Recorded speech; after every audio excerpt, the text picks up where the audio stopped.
Assalamualaikum warahmatullahi wabarakatuh.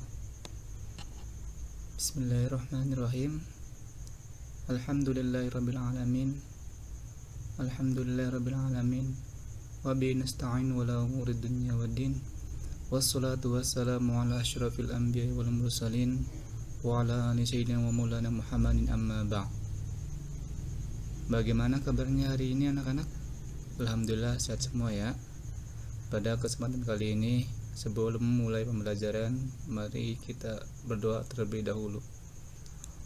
Bismillahirrahmanirrahim. Raditu billahi rabba wa bil islami dina wa bil muhammadin nabiyya wa rasula. Rabbi zidni ilman warzuqni fahman birahmatika ya arhamar rahimin. Baik, untuk tema kali ini kita membahas tentang menjauhi pergaulan bebas dan larangan mendekati zina. Untuk tema yang sekarang kita simak yaitu dari tujuan pembelajaran. Tujuan pembelajaran kali ini yang pertama, meyakini bahwa pergaulan bebas dan zina dilarang agama. Yang kedua, mengubah perilaku untuk menjauhi pergaulan bebas dan zina dilarang agama. Yang ketiga, menata diri untuk menghindarkan diri dari pergaulan bebas dan perbuatan zina sebagai pengamalan Quran Surat Al-Isra ayat 32 dan Quran Surat An-Nur ayat 2 serta hadis yang terkait. Yang keempat, menganalisis makna Quran Surat Al-Isra ayat 32 dan Quran Surat An-Nur ayat 2 serta hadis tentang larangan pergaulan bebas dan perbuatan zina. Yang kelima, menemukan dan menjelaskan makna isi kandungan Quran Surat Al-Isra ayat 32 dan Quran Surat An-Nur ayat 24 serta hadis yang terkait.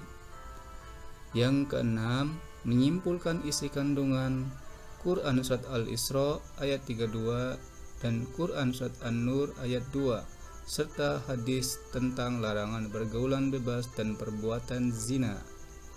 Adapun latar belakang untuk pembelajaran kali ini yaitu membahas pergaulan bebas dengan segala konsekuensinya serta bagaimana menghindari pergaulan bebas dan menghindari zina menurut agama pada Quran Surat Al-Isra ayat 32 dan Quran Surat An-Nur ayat 2. Mari kita simak membaca Al-Qurannya, yaitu pada Quran Surat Al-Isra ayat 32.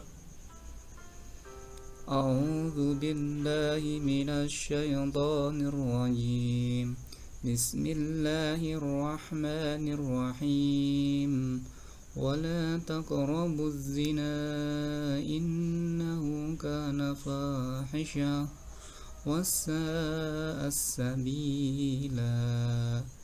Quran Al-Isra ayat 32 yang artinya, dan janganlah kamu mendekati zina. Zina itu sesungguhnya suatu perbuatan keji dan suatu jalan yang buruk. Quran Surat Al-Isra ayat 32. Untuk ayat selanjutnya yang kedua yaitu Quran Surat An-Nur ayat 2. A'udzu billahi minasy syaithanir rajim. Bismillahirrahmanirrahim. Az-zaniyatu waz-zani fajlidu kulla wahidin minhuma mi'ata jaldah wa la ta'khudhukum bihima ra'fatun fi dinillahi in kuntum tu'minuna billahi wal yawmil akhir wal yashhad 'adzabahum at-ta'ifatum minal mu'minin. Surat An-Nur ayat 2 yang artinya, penzina perempuan dan penzina laki-laki adalah masing-masing dari keduanya 100 kali, dan janganlah rasa belas kasihan kepada keduanya, mencegah kamu untuk menjalankan agama hukum Allah. Dan jika kamu beriman kepada Allah dan hari kemudian, dan hendaklah hukuman mereka disaksikan oleh sebagai orang-orang yang beriman. Quran Surat An-Nur ayat 2. Nah, itu dari membaca Quran Surat An-Nur ayat 2 dan Surat Al-Isra ayat 32. Selanjutnya kita menganalisis isi kandungan. Isi kandungan Surat Al-Isra ayat 32. Yang pertama, janganlah kamu mendekati zina. Maksudnya adalah Islam memerintahkan untuk menjauhi segala sesuatu yang bisa mengundang terjadinya perbuatan zina. Yang pertama, memandang perempuan yang bukan mahramnya. Yang kedua, berduaan dengan lawan jenis yang bukan mahramnya. Yang ketiga, berpakaian tidak menutup aurat. Yang keempat, melihat film yang membuat aurat. Yang B, menjauhi segala bentuk pergaulan bebas. Yang C, perbuatan zina termasuk sesuatu yang keji karena perbuatan tersebut menimbulkan keburukan antara lain. Yang pertama, merusak tatanan hukum dan sosial. Yang kedua, merusak harkat martabat manusia. Yang ketiga, menimbulkan penyakit sosial. Nah, itu dari isi analisis kandungan Quran Surat Al-Isra ayat 32.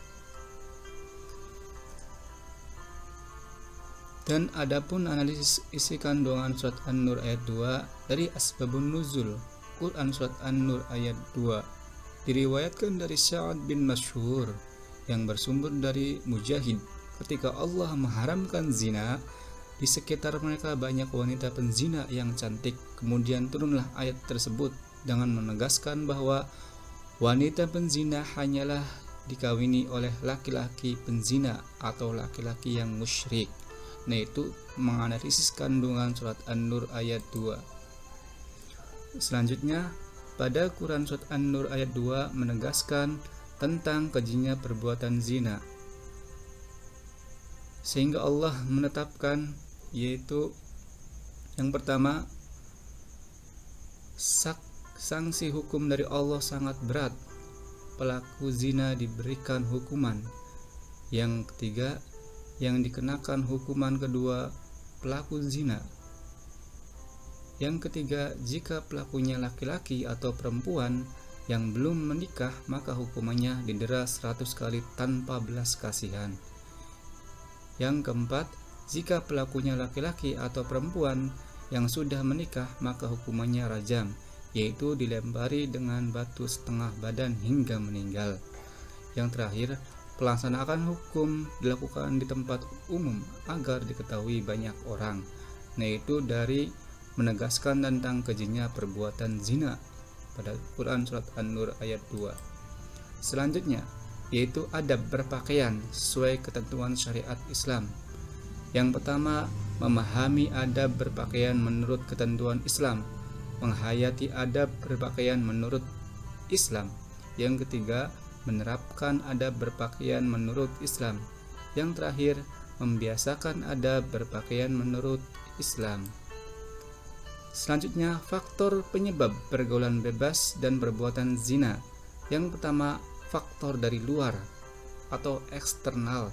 Yang pertama, paham sekularisme dan liberalisme di kalangan masyarakat. Yang kedua, lemahnya kontrol orang tua. Yang ketiga, menurunnya fungsi kontrol diri dari masyarakat pergaulan di media massa. Yang terakhir, minimnya sarana pengembangan dan aktivitas remaja. Selanjutnya, yaitu dampak negatif dari pergaulan bebas dan perbuatan yang mendekati perbuatan zina. Yang pertama, melemahnya tatanan iman, malas beribadah. Yang kelima, terjangkit penyakit kelamin HIV dan AIDS. Yang terakhir yaitu terjadinya tindakan kekerasan. Selanjutnya, kesimpulan hikmah yang dari kita mempelajari pembelajaran kali ini yaitu menjauhi pergaulan bebas dan larangan mendekati zina. Yang pertama, terhindar dari perbuatan dosa. Yang kedua, terhindar dari penyakit kelamin. Yang ketiga, terjaganya nama baik keluarga. Yang keempat, terhindar dari aib yang memalukan. Yang terakhir, jiwa dan raga tetap bersih.